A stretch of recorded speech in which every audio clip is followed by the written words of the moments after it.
L'amministratore di condominio può davvero essere un ruolo così significativo da poter aprire una prospettiva di lavoro? Effettivamente noi oggi presentiamo e vogliamo uscire con questo messaggio che il diploma di geometra permette di metterti immediatamente nel mondo del lavoro, come dice lo slogan, nella scuola professionista a 20 anni, facendo anche grazie all'amministratore di condominio. Considerate una cosa, che oggi più del 50% di amministratori sul campo sono geometri, perché appunto la professione di geometra si presta moltissimo a quella che è l'attività di amministratore di condominio. Qual è la preparazione che serve per approcciarsi a questo tipo di attività? Allora, grazie alla dottoressa Pelato, che ringrazio pubblicamente, il dirigente scolastico dell'Istituto Tecnico Foderà,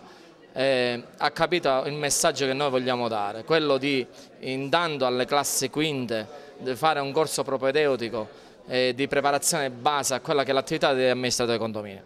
per poi poter affrontare il corso così come prevede il decreto ministeriale 140 del 2014, che prevede una serie di requisiti per andare a fare l'amministratore di condominio. Un corso per spiegare agli alunni delle quinte classi, ecco, questa nuova figura dell'amministratore di condominio, una nuova opportunità che potrebbe aprire nuovi orizzonti per chi esce dal brunellesco. Sì, assolutamente, diciamo che è una delle carte, direi io, vincenti sulle quali puntiamo, soprattutto perché oggi questo tipo di professione che ormai direi quasi volgarmente chiamiamo di amministratore di condominio diventa una vera e propria